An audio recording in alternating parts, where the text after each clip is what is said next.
어릴 때 별명 혹시 기억하시나요? 저는 어릴 때 별명이 순이, 순둥이라고 해서 순이라고 친구들이 매일 놀렸던 기억이 나요. 저는 참 그 별명이 너무 촌스럽기도 하고 그래서 생각하기 싫은 별명이었는데 요즘 세상에는 그 별명을 가진 게 어떻게 보면 참 희귀한 거구나 느낄 때가 있네요. 어려서부터 저는 엄한 부모님 밑에서 자라와서 그런지 늘 위축되어 살았습니다. 시험 점수를 못 받으면 동생이랑 저는 그날 하루 종일 밥도 못 먹고 공부를 해야 했고, 그렇게 집에서 벗어나고자 했던 저는 악착같이 공부해 서울 명문대에 입학을 했습니다. 그 뒤로 집에서 나와 기숙사 생활을 했어요. 저희 집은 지방이라 통하기 어려워 제가 서울로 대학을 가고 싶었던 이유 중에 하나가 바로 저희 집 때문도 있어요. 그렇게 대학 생활을 하면서 저는 정말 이런 게 행복이었나 싶을 정도로 자유로운 생활이 너무나 행복했어요. 친구들과 밤새서 공부하는 것도 좋고 시험을 조금 못 봐도 누가 뭐라 할 사람이 없고 늦잠도 잘 수 있고 먹고 싶은 것도 친구들과 함께 먹을 수 있어 타임머신이 있다면 어떤 시간으로 돌아가고 싶냐고 묻는다면 저는 자신 있게 대학생활이라고 할 수 있을 정도였어요. 근데 그 대학 생활에서 저를 더 행복하게 해주었던 건 바로 남자친구였어요. 남자친구는 저랑 함께 입학한 동기로 처음에는 친한 친구였다 어느샌가 서로가 마음이 생겨 연애하게 된 케이스로 남자친구가 군대 갔을 때도 기다려줄 정도로 저희 사랑은 돈독했죠. 남자친구는 근데 저보다 더 힘들게 살아와서 제가 더 지켜주고 싶은 사람이었어요. 부모님이 사이가 안 좋아 대학생 할 때 이혼하시고 남자친구는 그 뒤로 집을 나와 혼자 산다고 했었거든요. 그래서 제가 밥이나 반찬도 가서 많이 해주고 서로 가족처럼 의지하고 대학 생활을 보냈습니다. 그렇게 함께 20대를 보내고 30대에 우리는 더욱 견고해진 사이로 서로 원했던 곳에 취업을 했고 안정적으로 연애를 했습니다. 남자친구가 자취를 하는데 자취방에서 자주 가서 며칠씩 있다 오고 하니까 갑자기 남자친구가 저보고 한 번은 우리 그냥 같이 살까? 라고 물어보는 거예요. 그래서 제가 지금 프로포즈야? 라고 물으니 정말 반지를 준비했더라고요. 내 인생에 결혼이 있을까 싶었는데 프로포즈를 막상 받으니 정말 몽글몽글한 마음이었습니다. 서로 나이도 찬지라 저희 집에 먼저 인사를 드리기로 해 처음 부모님을 정말 오랜만에 뵈러 갔던 날, 저희 부모님은 예전에 알던 부모님이 아니셨어요. 많이 변하신 모습에 내가 너무 못되게 엄마 아빠한테 굴었구나 그때 느꼈습니다. 엄마 아빠는 인사시킨 남자친구를 너무나 좋아하셨고 그 뒤로 남자친구네 집에도 인사 가기로 했어요. 남자친구 또한 집과 사이가 안 좋은지라 처음에는 그냥 간소하게 결혼을 원했지만 저희 부모님이 그렇게 하면 나중에 후회한다고 꼭 인사드리라고 당부하셔서 과일 바구니를 들고 남자친구네 아버님을 뵈러 갔죠. 뵈러 간 날 저는 정말 깜짝 놀라고 말았어요. TV에서만 보던 인테리어 집이 제 눈앞에 있더라고요.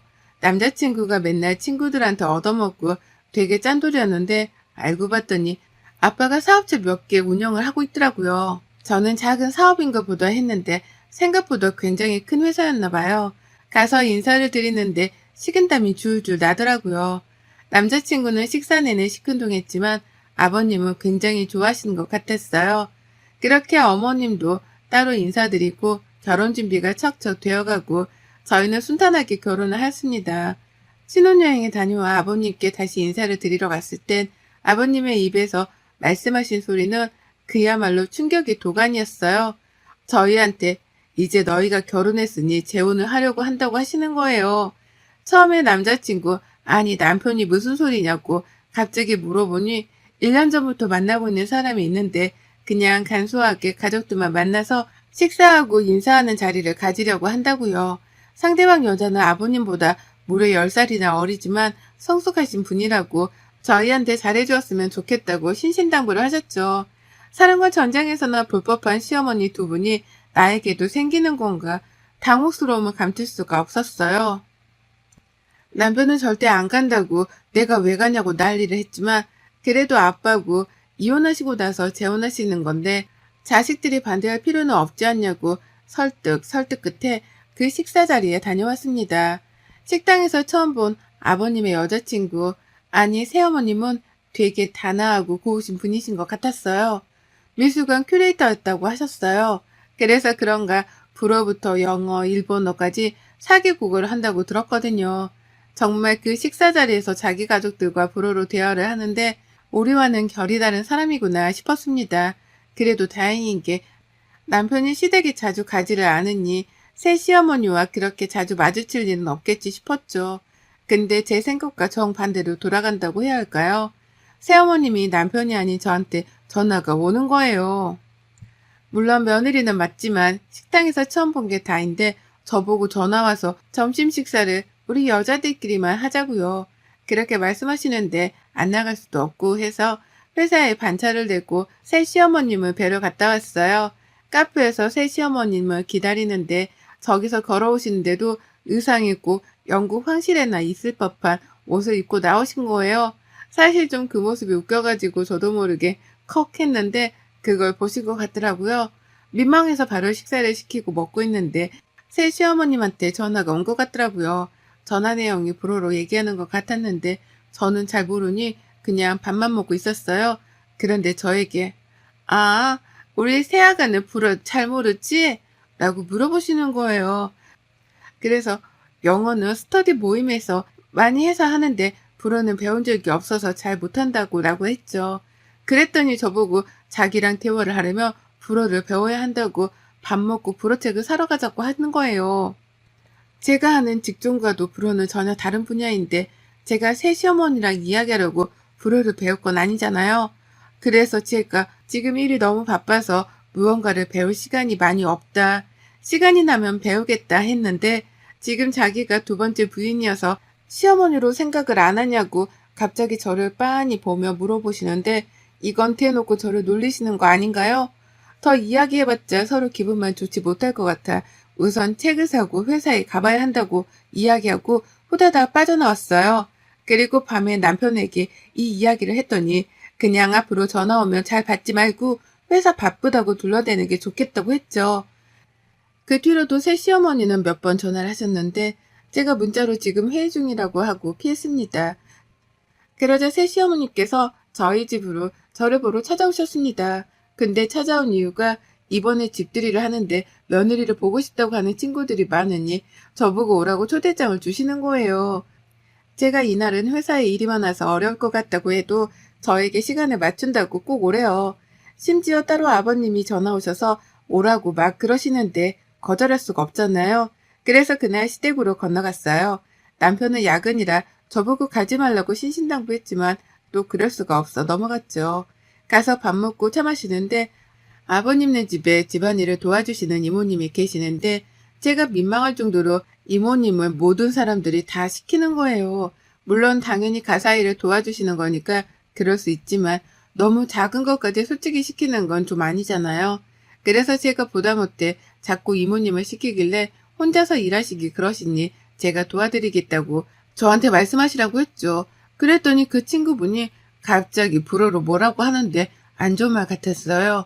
그 뒤로도 불어로 자기네들끼리 좋다고 웃고 떠들고 이모님이 조금만 실수하면 신경질을 팍 내면서 불어로 욕 같은 걸 하는 것 같더라고요. 그렇게 좋지 못한 식사 자리를 하고 와서 그런가 집에 와서 긴장이 풀리니 두통이 밀려오더라고요. 두 번 다시는 그런 자리에 가지 않겠노라 다짐했죠. 며칠이 지나고 또 새 시어머니가 전화가 오는데 한두 번 정도 받지 않았어요. 회사가 너무 바쁘기도 했고 또 뭐라고 하실까 두렵기도 해서요. 그랬더니 문자로 전화 받아요? 라고 왔네요. 퇴근하고 회사가 너무 바빠서 전화드릴 틈이 없었다고 하니 이번에는 저보고 쇼핑몰 같이 가달라고 하시는 거예요. 친구들이랑 모임이 있는데 어떤 옷을 입고 가야 할지 고민된다고 좀 봐달라고요. 제가 친구도 아니고 알겠다고 또 하고 주말까지 새 시어머니랑 백화점에 갔습니다. 백화점에 가서 계속 끌려다니고 짐 들고 거의 비서처럼 따라다닌 것 같아요. 제가 거절을 잘 못하는 편이기도 하지만 너무 저를 편하게 대하시는 것 같아서 쇼핑을 다 하고 식사를 하면서 제가 말씀드렸어요. 어머님, 제가 회사가 너무 바빠서 주말에도 이제 시간 내기가 너무 어려워서요. 죄송해요. 라고 말씀드리니 저보고 한 달 월급이 얼마냐고 물으시는 거예요. 그래서 얼마 정도 받는다 하니 저보고 갑자기 생각보다 많이 못 받네. 일하는 거에 비하면 너무 적다. 차라리 나 이렇게 쫓아다니는 게 더 이득이지 않아? 라고요. 원래 말씀을 잘 가려하시는 분은 아니라고 생각했는데 저렇게 말씀하시니 화가 좀 났어요. 최대한 침착하게 말씀드리고 저는 바로 집으로 왔죠. 그날 하루 종일 침대에 누워 펑펑 우는데 결혼 생활이 뭔가 싶기도 하고 왜 나는 이렇게 거절을 잘 못할까 싶어 이런 제 자신이 답답했죠. 남편한테 말하면 남편과 아버님 사이가 나빠질 게 뻔해서 제가 참는 게 가족들한테 다 좋은 거다 하면서 그렇게 지냈습니다. 그 후 새 시어머니 생신이 다가와서 시아버지가 남편에게 집으로 와서 같이 밥 먹자고 하셨나 봐요. 알겠다고 하고 선물을 또 준비 안 할 수 없어 준비해서 가야지 하는 마음이 있었는데 아니나 다를까 또 저에게 연락이 계속 오는 거예요. 생일인데 며느리가 차려주는 밥이 드시고 싶다고 해주면 안 되겠냐고요. 그래야 자기가 좀 대접받는 기분이 난다고요. 저는 또 알겠다고 말씀드리고 새벽같이 일어나서 집에서 음식을 이것저것 했어요. 그리고 시댁으로 넘어가서 거기서도 음식하고 집도 생일 파티 느낌 나게 꾸미고 하니 밥 먹을 때가 되니까 녹초가 되었네요. 너덜너덜해진 영혼이 가출한 채로 있다가 집으로 와서 그날 하루 종일 악몽에 시달렸어요. 열심히 공부해서 대학교 가고 지금은 누구나 가고 싶은 직장에도 다니고 있는데 제 인생이 너무 초라해 보이는 거예요. 결혼 앞에서요. 결혼만 안 했으면 제가 이렇게 을이 될 일도 없잖아요. 근데도 제 성격 때문에 말 한마디 한 번 못하니 화병이 나서 미쳐버릴 것 같았어요. 그렇게 하루하루를 살다 딱 이날로 제가 각성을 하게 돼요. 그날도 어김없이 새 시어머님 쇼핑 비서로 따라가게 되었어요. 따라다니다 보니 저번에 친정 부모님이 낡은 운동화를 두 분 다 신고 계시는 게 생각나서 백화점 간 김에 하나 사드리고 싶었어요. 그래서 사드리려고 저도 이것저것 좀 보는데 왜? 살려고? 이러시는 거예요. 그래서 부모님이 운동화가 낡아서 하나 사드리고 싶어서요. 라고 하니 저보고 새 시어머니가 갑자기 깔깔 웃으면서 여기 운동화 한 컬레에 얼만 줄 알아? 제가 브랜드를 잘 모르기도 하고 다 그게 그 제품 같아서 한 20만 원 정도 하나요? 라고 했어요. 그랬더니 정말 그 매장에서 박장대소를 하시면서 뭐? 20? 여기에 20만 원짜리 운동화가 어딨어. 진짜 촌스럽다. 우리 새아가 나 따라다니면서 안목 좀 챙겨야 할 것 같아. 라고 하는데 옆에 있던 직원은 저를 보며 웃음을 참는데 제 얼굴이 정말 새빨간 토마토처럼 붉어지는 거예요. 그리고선 갑자기 남자 운동화, 여자 운동화 한 컬레씩 고르더니 직원에게 이거 계산해줘. 우리 사돈댁이 이런 운동화 한 번도 못 신어본 것 같아. 진짜 안타까워서 내가 참 이럴 때 또 내가 하나 사줘야 되지 않겠어? 네, 사모님 50대 분들한테 굉장히 인기 있는 모델이랍니다.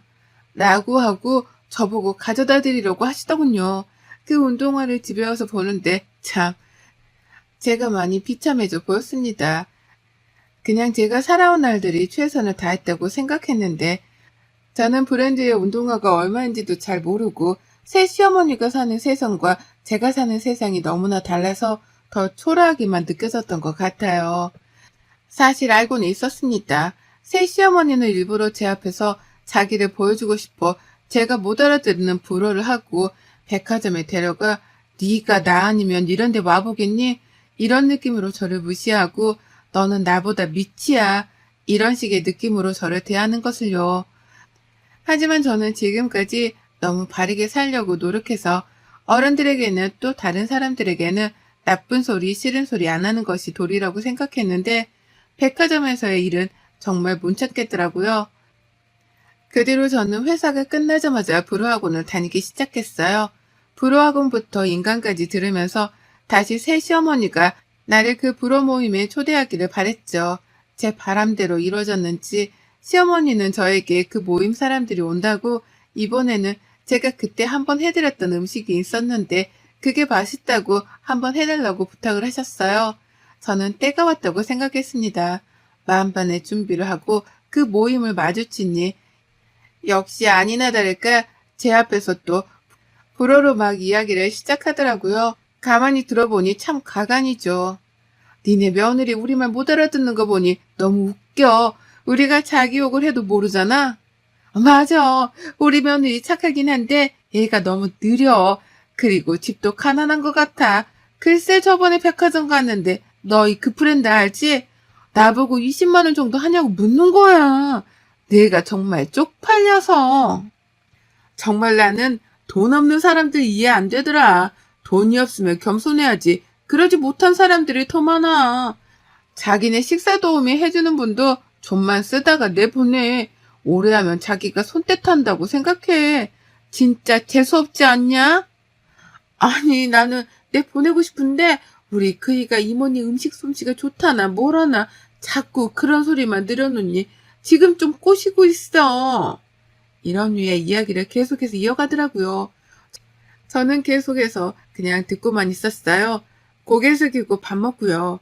그리고 갑자기 강남에 정말 비싼 와인바가 있어요. 거기는 예약을 해도 몇 달을 기다려야 하고 룸에 들어가서 먹으려면 VIP만 되는 곳이거든요. 근데 시모 친구 한 명이 거기 와인바에서 일하는 사람이 자기 지인이라고 오늘 좀 한가해서 룸을 못 가고 그 바로 되어 있는 긴 테이블 있잖아요. 거기는 갈 수 있을 것 같다고 갈래? 라고 물어보더라고요. 저는 잘 안 따라가지만 이번에는 무슨 이야기를 하나 따라갔어요. 따라가서 앉으니 그때부터 거기서도 자기네들끼리 불어로 대답하고 불어로 이야기해요. 근데 그 이야기의 80%가 아마 남욕이라고 보시면 될 것 같네요. 근데 와인을 따라주다 와인이 좀 손에 흘렸는데 직원이 실수한 건 맞지만 갑자기 새 시어머니가 와인잔을 바닥에 쾅 하고 던지는 거예요. 그러면서 불어로 이야기를 하는데 안 통하는지 한국말로 막 따지더라고요. 그랬더니 그 매니저가 와서 죄송하다고 다른 와인으로 바꿔드리겠다고 새롭게 와인을 가지고 와서 먹는데 그때 시어머니가 한 말이 아직도 안 잊혀져요. 쟤네는 멍청해서 내가 일부러 깬지도 모를 거야. 솔직히 저 와인 맛이 별로라 다른 거 먹고 싶었는데 2개 다 지불할 필요 없으니 하나는 깨트리면 우리가 돈 안 내도 되잖아? 저 와인 한 병에 얼만데 맛있게 먹는 게 좋지.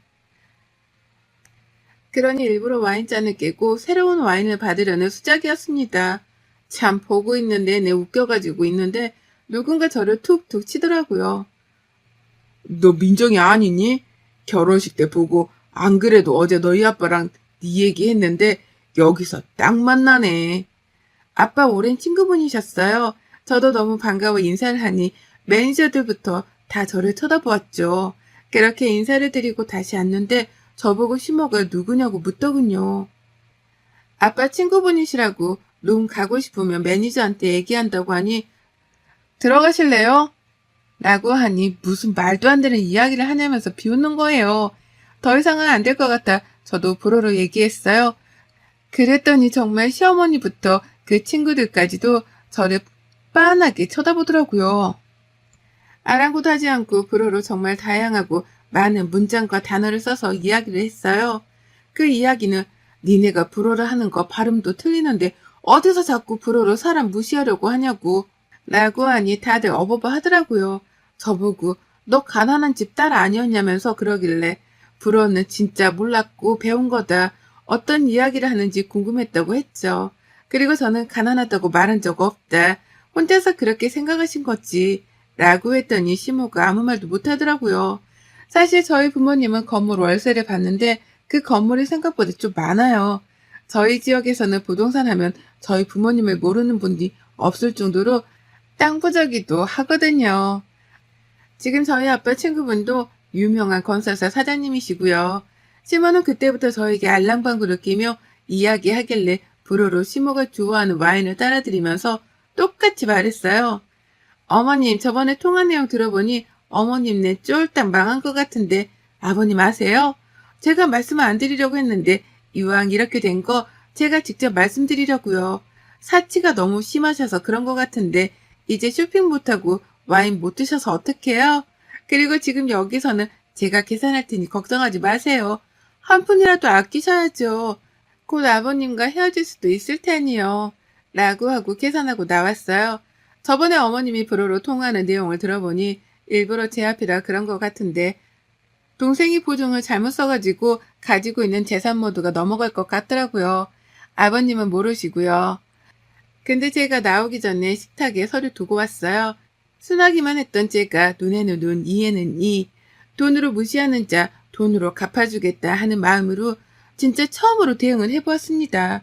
그 뒤로 어머님은 집에서 쫓겨나셨어요. 알고 봤더니 아버님 카드로 정말 많이 긁고 다니고 집에 사실 땡전 한 푼도 없는 무늬만 공주였던 거죠. 알맹이는 거지고요. 근데 그렇게 제 앞에서 자랑을 해대니 저는 얼마나 가소로웠겠어요. 참느라 사실 힘들었네요. 저희 부모님은 돈을 정말 많이 버시더라도 저에게 늘 사람은 검소해야 한다고 알려주셨거든요. 그래서 백화점 가서 옷이나 신발, 가방 이런 것 등에 전혀 관심도 없으시고 저도 마찬가지로 그렇게 살았는데 시모를 보니 제가 참 작아졌어요. 검소하게 사는 거라고 배웠는데 돈은 쓰라고 있는 건가? 제 신념이 무너질 뻔했거든요. 근데 그 신념을 잘 지켜 오늘 꼭 쓰기 위해 있었던 것 같습니다. 사람은 겉모습이 또 보이는 모습이 전부가 다가 아니라는 거 꼭 그 시모가 알았으면 좋겠네요. 여러분의 생각은 댓글로 남겨주세요. 오늘 또 시청해 주셔서 정말 감사합니다.